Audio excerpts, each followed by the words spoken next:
ब्रेकनंतर आपलं पुन्हा एकदा स्वागत। पुढची बातमी पाहूयात। मुंबई महापालिकेमध्ये कोविड काळात हजारो कोटींचा भ्रष्टाचार झाल्याचा आरोप भाजपकडून करण्यात आला होता।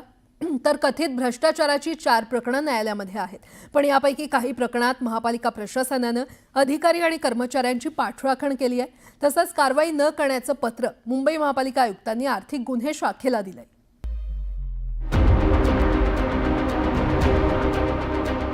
कोरोनाच्या दुसऱ्या लाटेत रुग्णांना कृत्रिम ऑक्सिजनची मोठ्या प्रमाणात गरज भासली होती। कृत्रिम ऑक्सिजन अभावी देशात अनेकांचा बळी गेला। त्याच काळात मुंबई महापालिकेनं कृत्रिम ऑक्सिजन निर्मिती प्लांट उभारण्याचा निर्णय घेतला। अवघ्या 30 दिवसात 9 रुग्णालयात ऑक्सिजन प्लांट उभारण्याचं कंत्राट देण्यात आलं। पण ते वेळेत पूर्ण न झाल्यानं पालिकेचं 6 कोटींचं नुकसान झालं। यात पालिका अधिकारी आणि कंत्राटदारांनी संगनमत केल्याचा आरोप करण्यात आला। पण यात प्रकरणात पुरावे नसल्यानं अधिकाऱ्यांवर कारवाई करू नये असं पत्र महापालिका आयुक्तांनी आर्थिक गुन्हे शाखेला दिलंय। मी महापौर असताना माझ्यावर जे आरोप झाले त्या दिवसापासून आम्ही म्हणतोय की युद्धजनित परिस्थितीमध्ये जे निर्णय घेतले गेले, जे महानगरपालिकेच्या माध्यमातून घेतले, जे केंद्र सरकारच्या आलेल्या गाईडलाईन मधनं घेतले, जे राज्य सरकारने दिलेल्या गाईडलाईन मधनं घेतले, त्यामुळे ना कर्मचारी किंवा ना कोणीच याच्यामध्ये दोषी आहे असं तेव्हापासून मी म्हणते नाही। कोरोना काळात कंत्राट देण्याचे सगळे अधिकार हे पालिका अधिकाऱ्यांना होते। महापौर अथवा स्थायी समितींना कोणतेही अधिकार नसल्याचं सांगत तत्कालीन पालिकेतील सत्ताधाऱ्यांनी हात झटकले। मात्र भाजपचे नेते किरीट सोमय यांनी हे प्रकरण लावून ठेवलंय। आरोप केले तर क्लीन चिट मिळाली। कोरोना काळातील कथित भ्रष्टाचारावर महापालिकेनं आरोप झालेले अधिकारी आणि कर्मचाऱ्यांची पाठराखण केली आहे। त्यामुळे पालिका प्रशासनाच्या भूमिकेवर प्रश्नचिन्ह निर्माण झालंय। व्हिडिओ जर्नलिस्ट उमेश गोविलकरसह प्रणाली कापसे, न्यूज 18 लोकमत, मुंबई। राज्यातील आरोग्य उपकेंद्र ते संदर्भ सेवा रुग्णालयापर्यंत असलेल्या विविध आरोग्य संस्थांचं बळकटीकरण करण्यासाठी विस्तृत प्रकल्प तयार करण्याचे निर्देश मुख्यमंत्री देवेंद्र फडणवीस यांनी दिले आहेत। हा प्रकल्प आशियाई विकास बँकेच्या सहकार्यानं मिशन म्हणून राबवण्यात यावा अशा सूचना देखील त्यांनी प्रशासनाला दिल्या आहेत। आरबीआयनं नॅशनल पेमेंट्स कॉर्पोरेशन ऑफ इंडियाला यूपीआयद्वारे पर्सन टू पर्सन व्यवहारांची मर्यादा वाढवण्यास मंजुरी दिली आहे। आरबीआयच्या निर्णयामुळे यूपीआयद्वारे मोठ्या रकमेच्या व्यवहारांचा मार्ग मोकळा झालाय।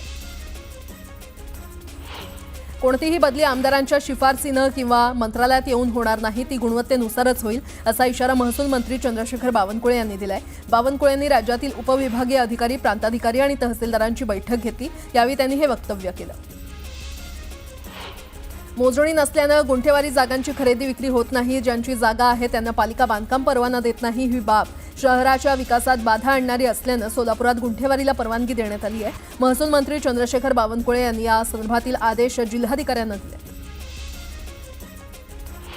केंद्रीय मंत्रिमंडळाच्या संरक्षण विषयक समितीच्या झालेल्या बैठकीत 26 राफेल लढाऊ विमानांच्या खरेदी व्यवहारास मंजुरी देण्यात आलेली आहे। फ्रान्सकडून घेतल्या जाणाऱ्या या विमानांसाठी सरकारला 63,000 कोटी रुपये खर्च करावे लागणार आहेत। कोकणमधील रत्नागिरी आणि सिंधुदुर्ग जिल्ह्यातील देवरहाटी जमिनी या शासकीय जमिनी असून त्या महसूल प्रशासनाच्या ताब्यात आहेत। अशा जमिनींचे प्रस्ताव तातडीनं सादर करण्याचे निर्देश महसूल राज्यमंत्री योगेश कदम यांनी मंत्रालयात आयोजित आढावा बैठकीत दिले। पुण्यातील महापालिकेच्या समान पाणीपुरवठा योजनेला 8 वर्ष झाली, मात्र अद्यापही या योजनेतील पाणी साठवण करणाऱ्या टाक्यांचं काम पूर्ण झालं नाहीये। विविध कारणांमुळे होणाऱ्या बिलांमुळे किंवा विलंबामुळे 3 वेळा मुदतवाढ देण्यात आली आहे, तरीही 86 पैकी 66 पाण्याच्या टाक्या बांधून झालेल्या आहेत।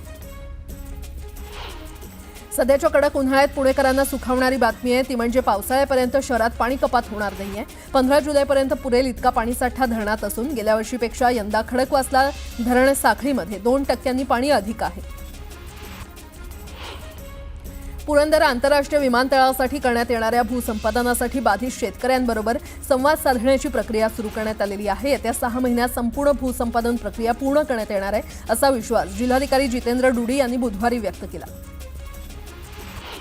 पुण्यात पदपथांवर लावण्यात आलेले आणि पादचाऱ्यांना अडथळा ठरणारे डीपी काढून टाकण्याचा आदेश उच्च न्यायालयानं दिलाय। या आदेशामुळे पालिकेची तारांबळ उडाली आहे। पदपथांवरील डीपी काढून टाकल्यास ते बसवायचे कुठे यासाठी पालिकेकडून जागेचा शोध घेतला जातोय।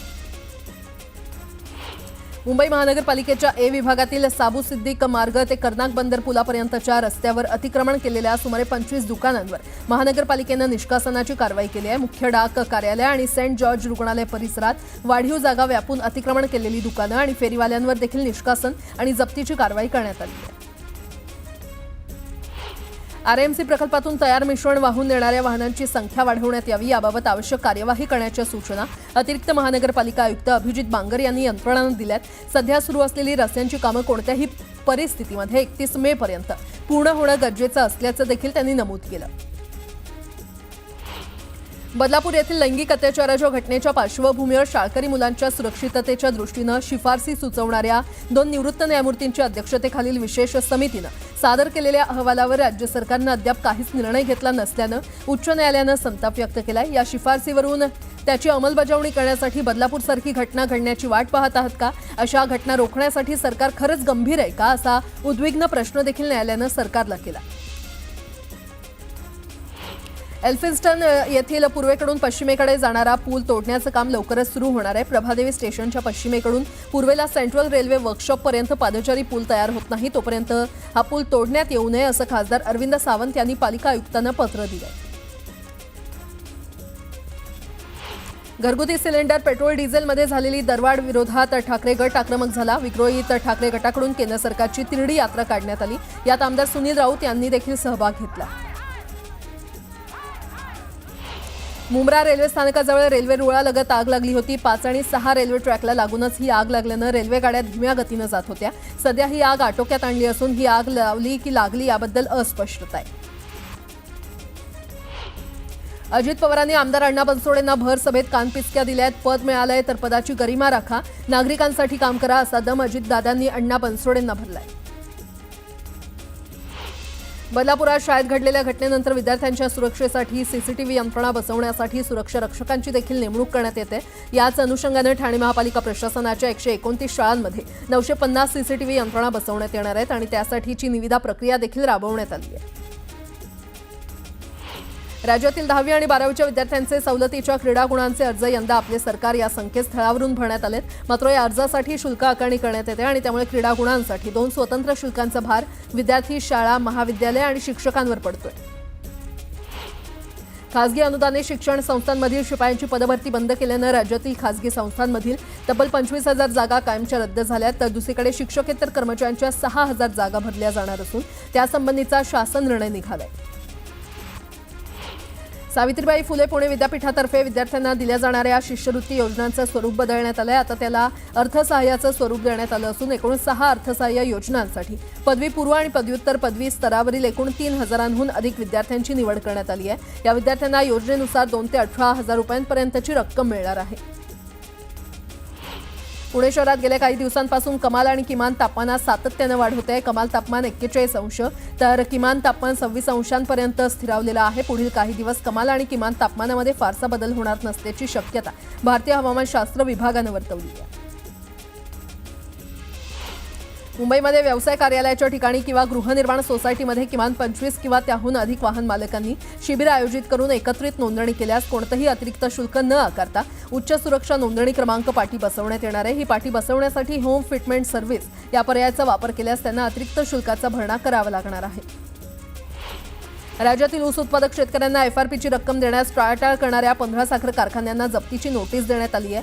साखर आयुक्तालयानं ही कारवाई केलेली आहे. आज सोलापूर जिल्ह्यातील 10, अहिल्यानगर आणि साताऱ्यातील प्रत्येकी 2 तसंच छत्रपती संभाजीनगरमधील 1 अशा 15 कारखान्यांचा समावेश आहे. राज्यातील बाजार समितीमध्ये कांद्याची 2.25 लाख क्विंटलची आवक झाली. यात एकट्या नाशिक जिल्ह्यात उन्हाळ कांद्याची 1,11,000 क्विंटलची आवक झाली. यावेळी कांद्याला कमीत कमी 1,100 रुपयांपासून ते 1,250 रुपयांपर्यंत सरासरी दर मिळाला. सोलापुरात भीषण पाणी टंचाई निर्माण झाली आहे. 1-2 दिवसाआड सुद्धा शहरातील नागरिकांना पाणी मिळत नाही तर काही भागात नागरिकांना 5 ते 6 दिवसाआड पाणी मिळत असून पाण्यासाठी नळांना विद्युत पंप लावण्याचे प्रकार सुरू आहेत. हवामान बदलामुळे कोकणातील हापूसप्रमाणेच कर्नाटकातील आंब्याच्या लागवडीवर परिणाम झालाय. कर्नाटकातील आंब्याचा हंगाम महिनाभर उशिरा सुरू झाला असून दरवर्षीच्या तुलनेमध्ये यंदा उत्पादनात 50% घट झाली आहे. हवामान बदलामुळे मोहोर गळून आंब्याच्या उत्पादनात घट झाली आहे. धुळ्यामध्ये एका लग्न समारंभाच्या कार्यक्रमातून नवरी मुलीचे लग्नातील सोन्याचे दागिने लंपास करण्यात आले होते. यावेळी धुळे तालुका पोलिसांनी अट्टल चोराच्या मुसक्या आवळलेल्या आहेत. या आरोपीकडून पोलिसांनी सोन्याच्या दागिन्यांसह रोकडही जप्त केली. लाखो भाविकांचं श्रद्धास्थान असलेल्या श्री शंभू महादेवाची शिखर शिंगणापूर येथील यात्रा मोठ्या उत्साहात पार पडली. यावेळी पाडव्याच्या मुहूर्तावर हळदी लावण्याचा कार्यक्रम देखील पार पडला. जळगावातील पोलीस कवायत मैदानावर पोलिसांच्या दंगल नियंत्रक पथकाचा सराव सुरू होता आणि या सरावादरम्यान पोलिसांनी अश्रुधुराच्या नळकांड्या फोडल्या. मात्र त्याचवेळी सुसाट वारा वाहिल्यानं नागरिकांच्या डोळ्यात जळजळ होऊ लागली आणि यावेळी नागरिक प्रचंड हैराण झाले. धाराशिवमध्ये राष्ट्रीय महामार्गावर वाहनं अडवून प्रवाशांना मारहाण करत लूट करण्यात आली. कावलदरा परिसरात वाहनांना अडवून त्यांच्यातील प्रवाशांकडे सोनं, मोबाईल आणि पैसे हिसकावून आरोपी पसार झाले. 5 ते 6 जणांच्या टोळीनं ही लूट केली असून या आरोपींचा शोध घेतला जातोय.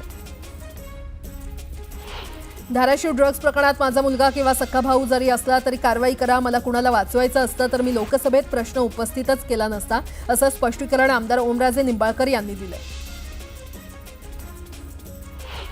तनिषा भिसे यांच्या मृत्यूप्रकरणी दीनानाथ रुग्णालयावर धर्मादाय आयुक्त कार्यालयाच्या अहवालात ठपका ठेवण्यात आलाय.